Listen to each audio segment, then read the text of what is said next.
So alright guys, स्वागत है आप सभी का मेरे यूट्यूब के चैनल पर। तो आप देख सकते हैं मैंने एक एडवर्टाइजमेंट ओपन किया हुआ है जो कि है Jawaharlal institute of post graduate medical education and research के ऑफिस के तहत। तो ये आता है ministry of health and family welfare के अंडर, गवर्नमेंट ऑफ इंडिया के। तो इन्होंने एक वैकेंसी जारी करी है। एक्चुअली वैकेंसी का एडवर्टाइजमेंट जारी किया है जिसके अंदर कई सारी वैकेंसीज अपने को देखने को मिलेगी। ठीक है, तो इस वीडियो में मैं आपको सारी डिटेल में चीज़ें बताऊंगा इस एडवर्टाइजमेंट के बारे में, क्या क्या वैकेंसी है, लास्ट डेट, फीस कितनी रहेगी और पोस्टें कौन कौन सी हैं। तो लास्ट तक बने रहना वीडियो में, ठीक है। और यदि आप चैनल पर नए हो तो चैनल को सब्सक्राइब कर लेना, बेल आइकन प्रेस कर लेना और वीडियो को ज़्यादा से ज़्यादा लाइक कमेंट शेयर करना, ठीक है। तो देखते हैं एडवर्टाइजमेंट में क्या क्या दिया हुआ है। जैसा कि आप देख पा रहे हैं, recruitment of various group B and C post for JIPMER Puducherry July 2024 लिखा हुआ है। तो आपको समझ में आ ही गया होगा, ग्रुप बी और सी की पोस्ट है। ठीक है, तो देख लेते हैं कौन कौन सी है। आ, ये सब इन्होंने अपनी जानकारी दी हुई है। हाँ, इम्पोर्टेंट डेट्स के बारे में देख लेते हैं। ऑनलाइन रजिस्ट्रेशन ऑफ एप्लीकेशन इस वेबसाइट पे उपलब्ध है। वो कब से उपलब्ध है? 19 तारीख से, यानी कि 19 तारीख से आप फॉर्म भरना स्टार्ट कर सकते हैं। ठीक है, और online registration of application close on, यानी कि क्लोज कब हो जाएगी रजिस्ट्रेशन? हो जाएगी 19 अगस्त को टिल 4:30 बजे तक, यानी दोपहर के शाम के 4:30 बजे तक 19 अगस्त को ये क्लोज हो जाएंगे। और download of hall ticket from this website, the hall ticket made available internet only not by the post. Hall ticket जो आपके आएंगे वो 2 सितंबर को आएंगे, यानी कि 2/9 को ऑनलाइन आएंगे, पोस्ट के द्वारा घर नहीं आएंगे। ठीक है, और डेट क्या रहेगी आपकी? 14 सितंबर रहेगी। ऑनलाइन मोड होगा पेपर का, यानी कि CBT होगा आपका, कंप्यूटर बेस्ड टेस्ट। ओके, और बात कर लेते हैं आगे चल के इम्पोर्टेंट नोट्स। और name of the post, essential qualification, age and number of vacancies. Number of post, सबसे पहले सीरियल नंबर दिए हुए हैं, पोस्ट कोड जैसे कि 11-20-24, 12-20-24, 13-20-24। नेम ऑफ पोस्ट है, ये ग्रुप बी की है और ये इनका ब्रेकअप दिया हुआ है कैटेगरी वाइज। देख पा रहे हैं आप, जूनियर ट्रांसलेशन ऑफिसर इनकी ये vacancy, junior occupational therapist, medical laboratory technologist, nursing officer, tutor, X-ray technician, और ये और भी है, 9 वैकेंसी है ग्रुप बी में।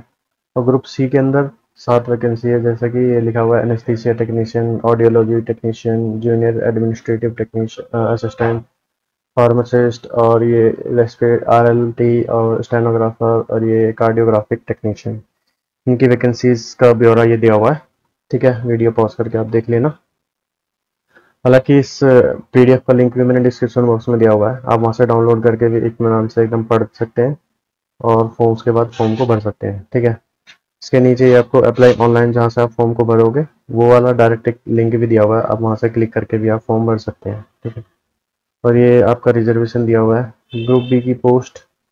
और इसमें हम देख लेते हैं क्वालिफिकेशन वगैरह क्या क्या मांगी है। जैसे कि ये है post code 11-20-24, junior translation officer. Qualification इसमें आपके पास मास्टर डिग्री होनी चाहिए किसी भी उसमें लैंग्वेज में, हिंदी या इंग्लिश में। ठीक है, और आपके पास एक्सपीरियंस होना चाहिए इस चीज़ का। और बस यही है। पे स्केल आपका लेवल 6 का रहेगा, 35,400 से आपका स्टार्ट हो जाएगा। एज लिमिट मैक्सिमम रहेगी आपकी 30 ईयर, यानी 30 साल। ठीक है, और दूसरा है जूनियर ऑक्यूपेशनल थेरेपिस्ट। इसके में आपके पास डिग्री होनी चाहिए ऑक्यूपेशनल थेरेपी की और 2 साल का एक्सपीरियंस होना चाहिए। ठीक है, और यदि ये डिग्री नहीं है तो डिप्लोमा होना चाहिए ऑक्यूपेशनल थेरेपिस्ट में किसी भी हॉस्पिटल या इंस्टीट्यूट में, और उसके साथ साथ 3 साल का एक्सपीरियंस होना चाहिए। और लेवल 6 की सेम पे स्केल रहने वाला है। एज लिमिट आपकी इसमें मैक्सिमम 35 मांगी है। और मेडिकल लेबोरेटरी टेक्नोलॉजिस्ट में आपके पास बैचलर डिग्री होनी चाहिए MLT में और 2 साल का एक्सपीरियंस होना चाहिए। पे स्केल सेम है, एज लिमिट आपकी मैक्सिमम 30 साल है। नर्सिंग ऑफिसर के लिए BSc नर्सिंग होनी चाहिए और रजिस्टर्ड होने चाहिए आप as a nurse and midwife in the state nursing council में। ठीक है, और पे स्केल इसमें अच्छा है, जो कि लेवल 6 का, सॉरी 7 का है। 44,900 से शुरुआत है, लगभग लगभग 45,000 ही हो गया। और एज लिमिट 35 मांगे मैक्सिमम। ठीक, आगे देख लेते हैं। ओके है tutor in speech pathology and audiology में। तो इन्होंने मांगा है पोस्ट ग्रेजुएट होनी चाहिए, डिग्री होनी चाहिए आपके पास speech and technology language pathology में, या फिर डिग्री होनी चाहिए आपके पास। ठीक है, उसके साथ साथ 3 साल का एक्सपीरियंस होनी चाहिए पढ़ाने का, और आपके पास नॉलेज होनी चाहिए तमिल की लैंग्वेज की। ठीक है, लेवल 7 की है, 45,000 आपकी बेसिक रहेगी, और मैक्सिमम एज इसमें मांगी है 35 ईयर्स। एक्सरे टेक्नीशियन में आपके पास बीएससी होनी चाहिए इन रेडिएशन टेक्नोलॉजी में, और 2 साल का अनुभव होना चाहिए। लेवल 6 की पे स्केल रहेगा आपका, और मैक्सिमम 30 साल इसमें आपके पास उम्र मांगी है। ठीक है, और आगे देख लेते हैं। एक्सरे टेक्नीशियन आपके पास ये सेम वही है, 2 साल का अनुभव और बीएससी होनी चाहिए आपके पास, लेवल 6, और मैक्सिमम 30 ईयर आपकी age. Technical assistant electronics physiology, आपके पास डिग्री होनी चाहिए इंजीनियरिंग की, इस किस्म में इलेक्ट्रॉनिक्स या फिर इलेक्ट्रिकल इंजीनियरिंग में, और या फिर ये नहीं है तो डिप्लोमा होना चाहिए 3 साल का, उसके साथ साथ 2 साल का अनुभव होना चाहिए। लेवल 6 की आपका पे स्केल रहेगा, मैक्सिमम एज लिमिट इसमें 35 मांगी है। ओके, और आगे देख लेते हैं टेक्निकल असिस्टेंट न्यूक्लियर मेडिसिन के लिए। तो इसमें आपके पास डिग्री होनी चाहिए न्यूक्लियर मेडिसिन टेक्नोलॉजी के लिए, या फिर आपके पास डिग्री आनी चाहिए। अगर ये वाली डिग्री नहीं है तो आपके पास दूसरी डिग्री होनी चाहिए, फिजिक्स, बायोकेमिस्ट्री, केमिस्ट्री, माइक्रोबायोलॉजी, और ये लैब साइंस, और या विद पोस्ट ग्रेजुएट डिप्लोमा के साथ। ठीक है, लेवल 6 का पे स्केल है, मैक्सिमम 35 ईयर्स मांगे हैं इसमें भी। अब आते हैं ग्रुप सी की पोस्ट की एजुकेशनल क्वालिफिकेशन के बारे में देखते हैं। एनेस्थीसिया टेक्नीशियन में इन्होंने डिग्री चाहिए, आपके पास डिग्री होनी चाहिए एनेस्थीसिया टेक्नोलॉजी के अंदर। अगर डिग्री नहीं है तो डिप्लोमा होना चाहिए, और उसके साथ साथ 1 साल का अनुभव होना चाहिए। ठीक है, लेवल 4 का आपका पे स्केल रहेगा, 25,500 से बेसिक पे रहेगी आपकी, और अप टू मैक्सिमम 30 साल उम्र मांगी है ज़्यादा से ज़्यादा। ऑडियोलॉजी टेक्नीशियन में आपके पास डिप्लोमा होना चाहिए हेयरिंग लैंग्वेज एंड स्पीच में। ठीक है, और आपको आपको तमिल आती है तो ठीक है, नहीं आती तो भी कोई दिक्कत नहीं है, डिजायरेबल में मांगा है, एसेंशियल नहीं है। ठीक है, लेकिन डिप्लोमा होना चाहिए आपके पास hearing technology, hearing language and speech में। लेवल 4 का पे स्केल है, और मैक्सिमम एज लिमिट आपकी 25 साल मांगी है। जूनियर एडमिनिस्ट्रेटिव असिस्टेंट में आपके पास 12वीं पास होना चाहिए आप बस, और आपको टाइपिंग आनी चाहिए हिंदी या फिर इंग्लिश किसी में भी, और लेवल 2 का पे स्केल है, 19,900 से आपकी शुरुआत होगी, 30 साल आपकी मैक्सिमम एज मांगी गई है। और फार्मासिस्ट है, फार्मासिस्ट में आपके पास डिग्री होनी चाहिए फार्मेसीज में, और 1 साल का अनुभव होना चाहिए एज अ फार्मासिस्ट। यदि ये नहीं है तो आपके पास डिप्लोमा होना चाहिए फार्मेसी में, और उसके साथ साथ 2 साल का अनुभव होना चाहिए, और आप रजिस्टर्ड होने चाहिए as a pharmacist under the pharmacy act 1948 के अंदर। लेवल 5 का पे स्केल रहने वाला आपका 29,200 से आपकी शुरुआत होगी सैलरी की। मैक्सिमम जो एज लिमिट होगी आपकी 30 साल मांगी गई है। रिलैक्सेशन इन सभी पोस्टों में रिलैक्सेशन भी है, रिलैक्सेशन में भी आएगा तो बताऊंगा आपको कितना कितना किस किस कैटेगरी में इन्होंने दिया है। ठीक है, तो उस चीज़ की टेंशन मत लो, अभी मैं आपको बताऊंगा। रेस्पिरेटरी टेक्नोलॉजी टेक्नीशियन में, लेबोरेटरी टेक्नीशियन सॉरी, बीएससी होनी चाहिए आपके पास एमएलटी में, और ये तो डिजायरेबल है, ना भी होगा तो भी कोई दिक्कत नहीं है। लेवल 5 का पे स्केल है, 29,200 से आपकी शुरुआत होगी, मैक्सिमम 30 साल मांगे इसमें, 30 साल। स्टेनोग्राफर में आपकी 12वीं पास होना चाहिए, और आपको स्टेनो आनी चाहिए। ठीक है, लेवल 4 का पे स्केल आपका रहने वाला है, और मैक्सिमम जो एज लिमिट रहेगी आपकी वो रहेगी 20 साल, ओ 27। ओके, और देख लेते हैं आगे।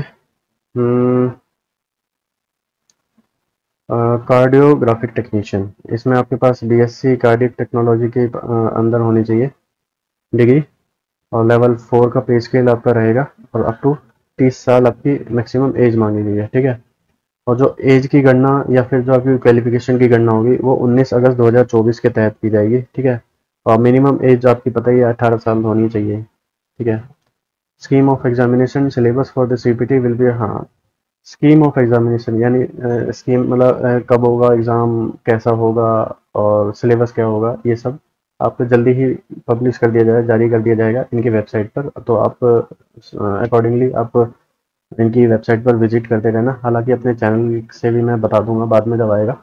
ठीक है, और ये तो मिनिमम क्वालिफिकेशन, हाँ एज रिलैक्सेशन की बात कर रहा था मैं, तो वो वहाँ पे दिया हुआ है, SC ST के लिए 5 साल, OBC के लिए 3 साल, और सेंट्रल गवर्नमेंट जो है और जिससे भी रिलेटेड है वो यहाँ पे आप देख सकते हैं, जैसे कि PH QR OBC PH SC ST, तो इन सब का ये दिया हुआ है, एक्स सर्विसमैन का है। ठीक है, तो आप देख लेना जिस भी हिसाब से आप जिस भी कैटेगरी से बिलोंग करते हैं, जिसके अंडर भी आते हैं, तो उस हिसाब से आपको रिलैक्सेशन मिल जाएगा। ये कुछ डेफिनेशन दी हुई है कैटेगरीज की, जिसको ये तो कुछ इतना मेन नहीं है, आगे देखते हैं हम। तो हाउ टू अप्लाई, अप्लाई कैसे करना है आपको? सिंपली आपको ऑनलाइन जाना है, ऑनलाइन भी नहीं जाना, डिस्क्रिप्शन में आपको लिंक मिल जाएगा, उस पर क्लिक करना है, आप वहाँ पे डायरेक्ट उसी पेज पे जाओगे जहाँ पे आपको फॉर्म भर आपके पास फॉर्म खुल जाएगा। ठीक है, और ऑनलाइन मोड में मांगे हैं इन्होंने एप्लीकेशन, ऑफलाइन की सुविधा नहीं है इसमें। ठीक है, तो आप जैसे ही जाओगे इनकी वेबसाइट पे, आपको ये देखने को मिलेगा, apply online for recruitment of various group B C post July 2024। इस पर क्लिक करके आप सीधा फॉर्म को भर सकते हैं। ठीक है, एप्लीकेशन फ़ीस की बात कर लेते हैं। तो एप्लीकेशन फ़ीस आप net banking, credit card, debit card, UPI जो भी आपके पास सुविधा है पे करने के लिए, आप उससे पे कर सकते हैं। ठीक है, UR EWS के लिए 1500 रुपये, OBC के लिए 1500 रुपये, SC ST के लिए 1200 रुपये, और जो PH कैंडिडेट है जो यानी कि जो दिव्यांग भाई हैं, भाई बहन या दिव्यांग भाई बहन है, जो भी हैंडीकैप है हमारे भाई बहन, तो उनके लिए एग्जाम्प्ट है। ठीक है, उनको कोई फीस भरने की जरूरत नहीं है। ठीक है, ये जनरल इंस्ट्रक्शंस दिए हुए हैं कुछ। तो यदि कोई एक से ज़्यादा अप्लाई करना चाहता है पोस्ट, यानी कि जैसे कि कोई असिस्टेंट भी करना चाहता है और स्टेनो भी करना चाहता है, तो उसको अलग से एक फॉर्म भरना पड़ेगा, उसकी अलग से फीस भरनी पड़ेगी, सारा प्रक्रिया उसको अलग से करना पड़ेगा अलग फॉर्म भरने के लिए। ठीक है, तो ये सब चीज़ दी हुई है, बेसिक इंस्ट्रक्शन दी हुई है, आप पढ़ लेना। ओके, और जो भी सारा इंस्ट्रक्शन होगा वो इनकी वेबसाइट पे ये फॉलोइंगली अपलोड करते रहेंगे, तो इनकी वेबसाइट पर विजिट करते रहना आप टाइम टू टाइम। ठीक है, अपलोडिंग फोटोग्राफ, हाँ हाँ, इन्होंने दो तरीके के फोटोग्राफ मांगे हैं आपसे। जब आप फॉर्म भरोगे तो आपको देखने के लिए मिलेंगे, एक तो रियल फोटोग्राफ देखने मांगा है इनसे। जब आप फॉर्म भरोगे तो आप उस टाइम आपकी एक रियल फोटो कैप्चर करी जाएगी लाइव कैमरे से। ठीक है, वो आपको देनी है, या तो आप लैपटॉप से भर लेना, या तो आप डेस्कटॉप है उसमें तो वेबकैम लगा लेना, उससे आपको खिंच जाएगा। ठीक है, दूसरा, और आप जो फोटो अपलोड करोगे, आप जो पहले से सेव करके रख रखी है आपने कंप्यूटर में, वो वाला मांगा है। ठीक है, ये तो सिंपल है, लेकिन आपके लिए एक थोड़ा सा नया ये वाला रहेगा, रियल टाइम फोटोग्राफ कैप्चर, तो इसका आप देख लेना, वेबकैम से आपको खींचना पड़ेगा। ठीक, फोटो का बैकग्राउंड वाइट होना चाहिए, और आप किसी प्रकार की हैट, टोपी वगैरह या गोगल्स या किसी प्रकार का कुछ ऑर्नामेंट्स वगैरह ये सब ना ही पहने तो अच्छा है, क्योंकि फॉर्म रिजेक्ट होने के बहुत ज़्यादा चांस रहते हैं इन सब चीज़ों से। ठीक है, फुल फेस कवर होना चाहिए, इधर उधर आंखें मतलब ब्लिंक नहीं होनी चाहिए आपकी, एकदम कैमरे में फोकस होना चाहिए। और जब आप फॉर्म को फोटो को अपलोड करोगे, जो आपका पहले से ही सिस्टम में सेव होगा, तो उसमें आपका नाम और डेट ऑफ फोटो, जिस दिन वो फोटो खिंचवाई है, और वो फोटो 3 महीने से ज़्यादा पुरानी नहीं होनी चाहिए। ठीक है, वो आपके पास होना चाहिए, वही अपलोड करना, अदरवाइज आपका फॉर्म रिजेक्ट हो जाएगा। ठीक है, और आपके पास साइन अपलोड करने हैं अपने, और आप जो भी जिस भी कैटेगरी से बिलोंग करते हैं वो कैटेगरी सर्टिफिकेट आपको अपलोड करने की ज़रूरत है।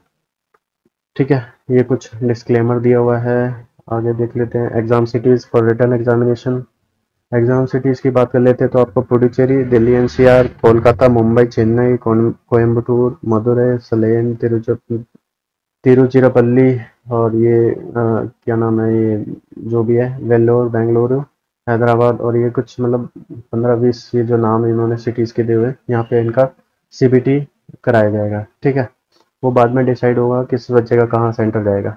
ठीक है, हॉल टिकट आपके ऑनलाइन ही आएंगे, जैसा कि मैं आपको पहले बता भी चुका हूँ। ठीक है, किसी प्रकार की कोई चेंजमेंट, कोई अंडर किसी सर्कमस्टांसेस में कोई भी मान्य नहीं होगी। कोई चाहता है मेरा सेंटर चेंज हो जाए या मेरा कुछ चेंज हो जाए, तो वो नहीं होगा। आपके पास हॉल टिकट होना चाहिए और एक वैलिड ID प्रूफ होनी चाहिए जब आप एग्ज़ाम देने जाओगे, अदरवाइज आप you will be not applicable to appear in your exam. Okay, तो ये थी कुछ बेसिक जानकारी जो कि candidate are advise to go through the mock test for the CBT। आप इस लिंक पे क्लिक करना, ये लिंक भी मैंने डिस्क्रिप्शन बॉक्स में दिया हुआ है, तो इस लिंक पे क्लिक करके भी आप वहाँ पे जा सकते हैं, अपना मॉक टेस्ट लगा सकते हैं। मतलब जैसा कि कहने का मतलब ये है कि जैसा कि एग्जाम में होगा पेपर, सेम वैसा ही यहाँ पे खुल के आएगा। एक तरीके से आपको डेमो दिखाया गया है कि कैसा आपका पेपर आएगा, किस तरीके से आएगा। क्वेश्चन वही नहीं होंगे, लेकिन किस तरीके से होंगे वो दिया हुआ है। ठीक है, आप एक बार विजिट कर सकते हैं यदि आप करना चाहते हैं तो। और ऐसा कुछ सिनेरियो रहेगा। ठीक है, नेगेटिव मार्किंग भी दी होगी यहाँ पे। Negative marking 1 marks will be deducted for each incorrect response. एक गलत होने पे एक सही भी गलत हो जाएगा, 1 नंबर कट जाएगा यानी कि। ठीक है, तो ये थी कुछ बेसिक जानकारी इस JIPMER के नोटिफिकेशन के रिगार्डिंग। ठीक है, तो किस किस को ये वैकेंसी अच्छी लगी, किस किस को ये डिटेल नोटिफिकेशन अच्छा लगा, तो लाइक कमेंट शेयर कर देना और मुझे कमेंट करके ज़रूर बताना। ठीक है, और चैनल को सब्सक्राइब जरूर कर लेना। मैं ऐसी अच्छी अच्छी वीडियो, अच्छी अच्छी नोटिफिकेशन की जानकारी आपके लिए लाता रहता हूँ। अच्छी अच्छी रिक्रूटमेंट की जानकारी आपके लिए लाता रहता हूँ, तो चैनल को सब्सक्राइब जरूर कर देना यार। ठीक है, तो मिलते हैं फिर एक और नेक्स्ट वीडियो में, तब तक के लिए धन्यवाद।